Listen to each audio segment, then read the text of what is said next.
Good morning and welcome to Homestead Gains. My name is Kevin. I'm up here in Western New York. It is mid-February and it is a balmy 35 degrees out. So we'll take what we can get. It's funny how your body adjusts. Today, the snow is kind of melting, so I'm not actually going to clear the driveway off today, but I want to make a video on how to start my John Deere snowblower. And I also want this video to show what I do every single day to take care of these ducks and chickens. So let's head to the barn. All right, I keep the snowblower up here in the big barn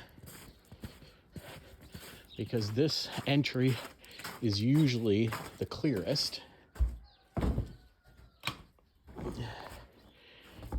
right, so what do we got here? We have a John Deere 827E snowblower with that powerful Briggs & Stratton motor on it. It does have an electric start, but I never use it. I just don't need to. So we'll quickly go over this. The controls are all up here. We've got a little black key here. It even has a number 1 on it, so you know what to do first. This is on off. Turn it on. This is your choke, number 2. I usually just leave it in that middle position. It seems to work just fine. And then over here is the little primer bladder. I do 5 or 6 pumps. 2, 3, 4, 5, 6. And then the pull string's right here.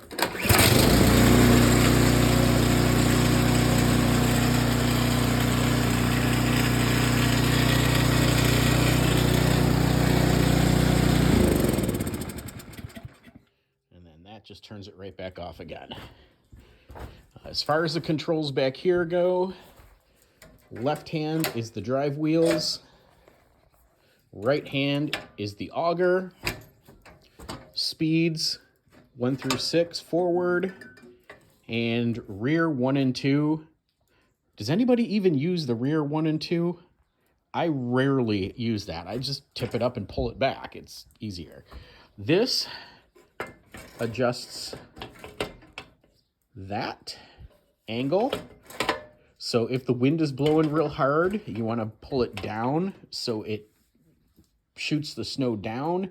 And if you're trying to get all the way across the driveway, you pop it up to, what is that, 4, and it shoots it right across the driveway. And then of course this is just spinning it left and right so you can direct your output. And that's it.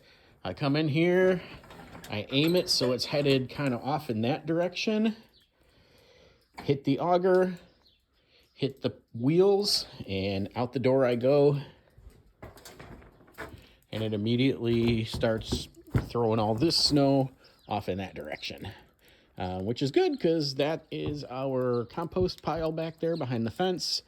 So we get some water on there to help that get working. If you need fuel, there are fuel canisters right here. All right, so that's enough of that for today. Let me go check on our chickens.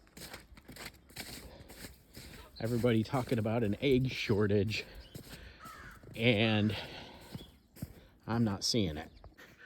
So for us, our chickens slowed down but never stopped. I think there was a 2-week period in early January where we were only getting about 5 chicken eggs a day instead of the typical 8 to 9. And the ducks stopped laying for about a week when it was like super cold. And then they just picked right back up again. And we're back to getting between 9 and 11 chicken eggs a day and 3 or 4 duck eggs a day. So we can't possibly eat all of that. But we're doing our best and doing some baking with it. So now that I'm in the coop, let me switch it back around again. Okay, so inside the coop, I usually put scratch grains here in this plastic bucket, but I got the wrong stuff at Runnings. So that's cheap chicken feed that I use to just toss out into the other area. So let me do some of that right now.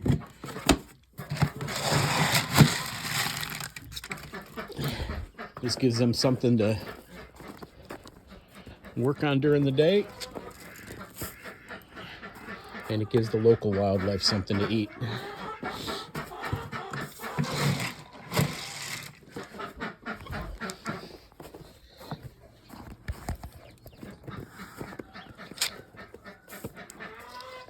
And I pull my handle down, and link it on there, and then the chickens can come wandering out if they want. Hey, there they go. Good morning, ladies. Thank you for your contribution. Oh, they all want to come out today. When it gets really cold, they don't even come outside. I did lay out a hay bale or straw bale back there, and then of course it got immediately covered up in snow. So I'll put that away, and in here is the good feed.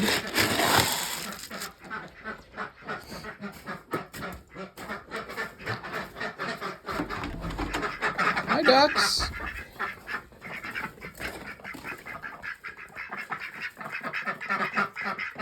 Come on, ducks.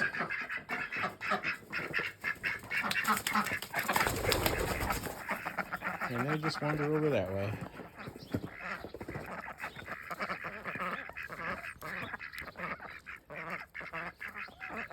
It's hard to imagine that these guys were just brand new this time last year. It wasn't long ago that we got them. Starting to put their good food inside. There's our chicken waterer right under the heat lamp, or sorry, duck waterer under the heat lamp. I'm going to show you that in a minute. Let me get some of the good food for the chickens.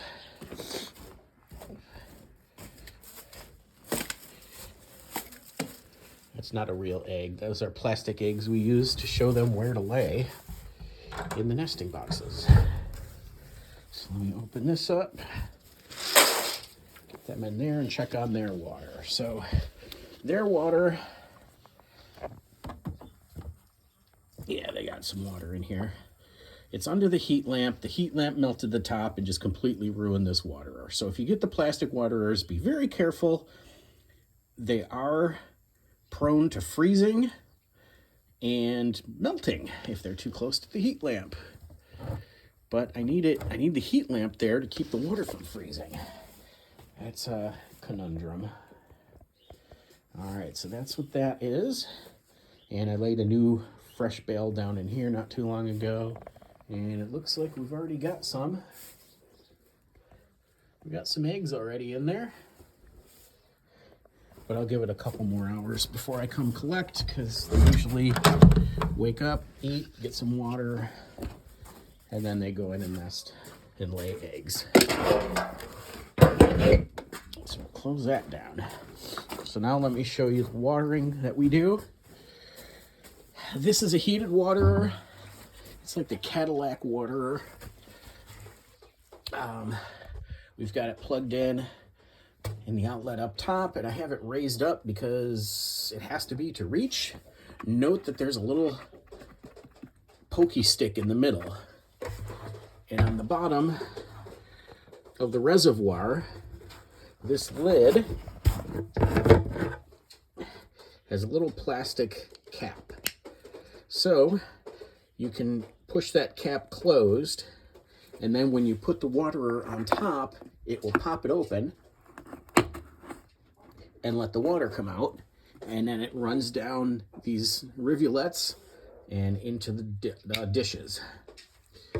So the reason we want that closed is so when we carry this by the handle, we're not spilling it all over the water or all over the ground. All right. Next step, I gotta go in the house and refill the water.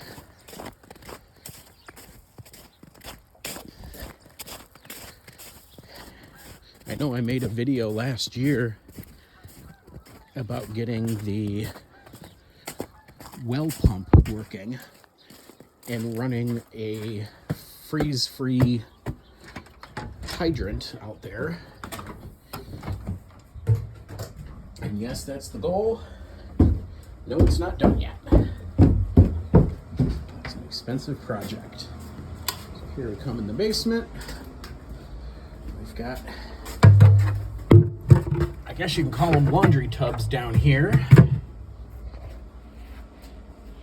And I hooked it up with a washing machine hose to make it a little easier. Fill it up.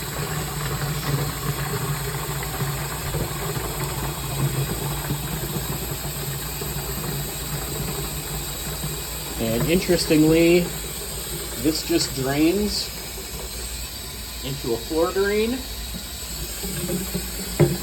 And please don't ask me where it goes. It goes underground off to the side of the house somewhere. That was from a bygone era. But I know it works because it keeps draining and it doesn't clog. So it's got to go somewhere. We'll just leave that there. And screw that lid on and we're ready to go. We've been contemplating using this back room as our food storage, but it is constantly at 50% humidity or higher. In the summertime, it gets up to like 80, 90% humidity. So I don't trust this as a food storage room.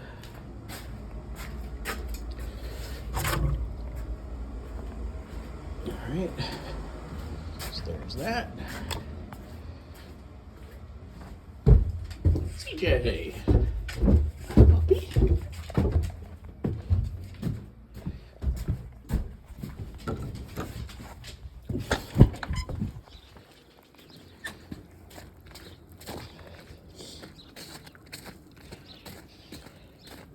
Usually I have to feed this duck waterer up. I believe it's 2 gallons.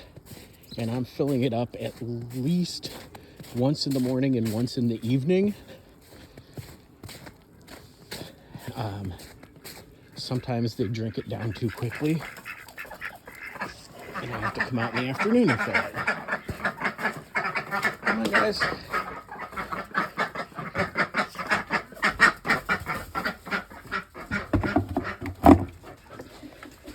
Okay.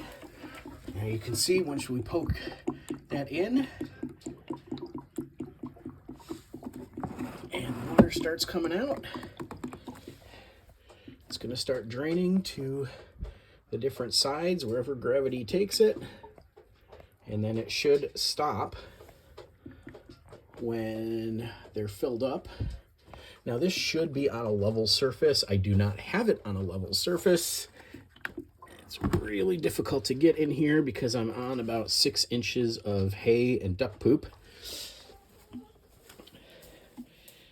But that is what they use to drink out of.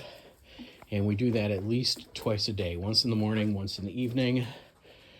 And their eggs.